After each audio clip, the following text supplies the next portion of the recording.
73. Passions, because of old enmity, beget calamity. Demon trapped, the mind lord with luck breaks the light. We were telling you about the great sage Sin, who supported the Tang monk to proceed on the main road to the west with 8 rules and Sha monk. In a little while, however, they came upon some towered buildings with palatial features and ornaments. Reining in his horse, the Tang monk said, "Disciples, can you tell what sort of a place that is?" Raising his head to look, Pilgrim saw mountains ringing the buildings, a brook rounding the arbors, a dense variety of trees before the door, most fragrant wild flowers outside the house, an egret resting in the willows, seemed like jade immaculate in the mist, an oriole singing amidst the peach, appeared as brilliant gold within the flames, wild deer in pairs trod on green grass without a thought or care, mountain fowl by twos flew and chattered high above the redwood tips. Truly it seemed like Liu and Ruan's Tiantai cave. A fairy haunt, an immortal's house no less. "Master," said Pilgrim, "that is neither the residence of kings or dukes, nor a house of the noble or the rich. It looks rather like a Taoist abbey or a Buddhist monastery, and we'll know for sure when we get there." On hearing this, Tripitaka whipped his horse forward. As they arrived before the door, master and disciples discovered a stone plaque mounted on the door, which had on it the inscription, "Yellow Flower Abbey." Tripitaka dismounted. 8 rules said, "A Yellow Flower Abbey has to be the home of a Taoist. It might be good for us to go in and meet him. Our attire may be different, but we follow the same practices of austerity." "You are right," said Sha monk. "We can go in and enjoy the scenery a bit in the first place, and we can also graze and feed the horse in the second. If it's convenient, we can ask them to prepare some food for master to eat." The elder agreed, and the 4 of them went inside. On both sides of the second-level door was mounted the following New Year couplet: "Yellow sprout, white snow, an immortal's house. Jasper grass, jade flowers, a feathered one's home. This," said Pilgrim, chuckling, "is a can-carrying Taoist who burns rushes, refines herbs, and works the fire in the reaction vessels." Giving him a pinch, Tripitaka said, "Be careful with your words. Be careful with your words. We are not acquaintances or relatives of his, and we're staying here temporarily. Why should we mind what he's doing?" He had not quite finished the sentence when they went through the second-level door. The main hall was entirely closed up, but in the east corridor they saw a Taoist sitting there and making drugs and pills. How was he attired, you ask? He wore a lacquered gold cap of scintillating red, and a dark, long robe of luminous black. He trod on cloud-patterned shoes of spreading green. He knotted a Master Lu sash of swaying yellow. His face seemed like an iron gourd. His eyes shone like bright stars. His nose loomed up like a Mohammedan's. His lips curled outward like a Tartar's. Thunderbolts lay hidden in his Taoist mind.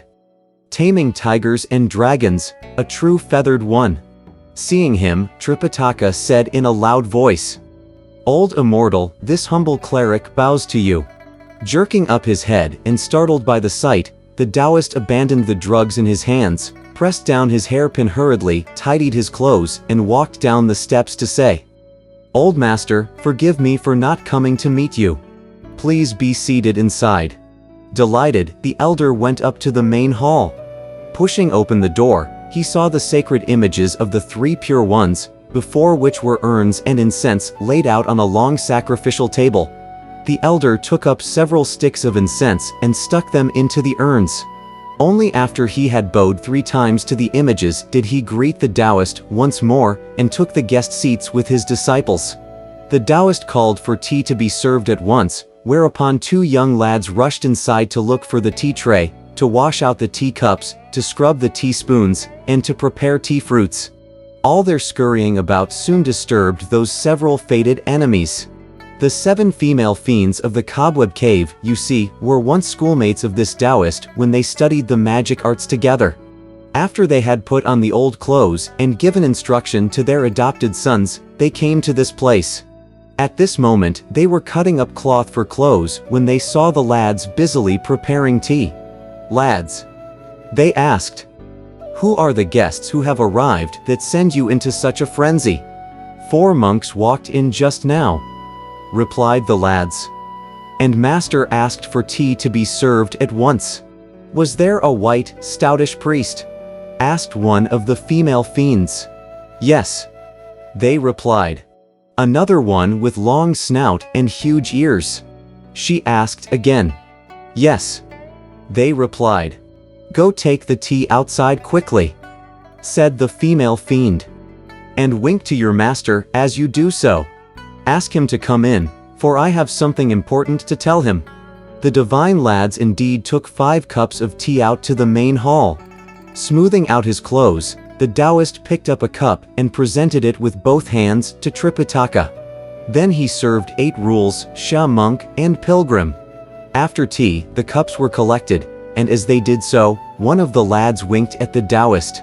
At once he arose and said, Please be seated, all of you. Lads, put away the trays and keep our guests company. I'll be back soon. The master and his disciples went outside of the hall with one lad to enjoy the scenery, and we shall leave them for the moment. We tell you now about that Taoist, who went back to the abbot chamber, where he found those 7 girls all going to their knees and saying, Elder brother, listen to what your sisters have to say. Raising them with his hands, the Taoist said, When you first came, you told me already that you wanted to speak to me. It just so happened that the drugs I was preparing today had to avoid being exposed to females, and that was why I did not respond. Now there are guests outside. Can we talk later? The fiends said. What we have to tell you, elder brother, can be told only with the arrival of your guests. When they leave, there will be no need for us to tell you anymore. Look at the way my worthy sisters speak, said the Taoist with a chuckle. What do you mean that it can be told only when the guests are here? Are you mad? Let's not say that I am one of those who cultivates the art of immortality in purity and quiescence. Even if I were a profane person burdened with the care of wife, children, and other domestic affairs, I would still have to wait for the guests to leave before I took care of my own business. How could you be so ill-behaved and cause me such embarrassment? Let me go out. All tugging at him, the fiends said. Elder brother, please don't be angry. Let us ask you, where did those guests come from? Red in the face, the Taoist did not answer them. One of the fiends said, Just now the lads came in to fetch tea, and I heard that they were 4 monks. So what if they are monks? Said the Taoist angrily. Among these 4 monks, said the fiend, there is a rather plump one with a white face, and there is also one who has a long snout and huge ears. Have you asked them where they came from? There are indeed 2 monks like that, replied the Taoist. But how did you know? Have you seen these 2 somewhere before? Elder brother, said one of the girls. You really don't know all the intricacies behind the matter. That monk with the white face happens to be someone sent by the Tang court to seek scriptures in the western heaven. This morning, he came to our cave to beg for food. Since your sisters have long heard of the reputation of the Tang monk, we seized him. Why did you want to do that? Asked the Taoist. The girl said, We have long heard people say that the Tang monk possesses a true body that has practiced self-cultivation for 10 incarnations. Anyone who eats a piece of his flesh will attain longevity. That's why we seized him. Later, we were trapped in the purgation stream by that priest with a long snout and huge ears. First he robbed us of our clothing. Then he grew even bolder and wanted to bathe with us in the same pool. We couldn't stop him, of course. After he jumped into the water, he changed into a sheet fish spirit and darted back and forth between our legs. He was such a rogue that we thought he would surely assault us. Then he leapt out of the water and changed back into his original appearance. When he saw that we would not yield to him, he took up a 9-pronged muckrake and tried to kill us all. If we hadn't used a little of our intelligence, we would have been slain by him. We managed to flee, though terror-stricken, with our lives, and then we told your nephews to go fight with the monk. We didn't tarry, however, to learn whether they remained dead or alive, for we came straight here to find refuge. We beg you, for the sake of our friendship as schoolmates once, to exact vengeance this day for us."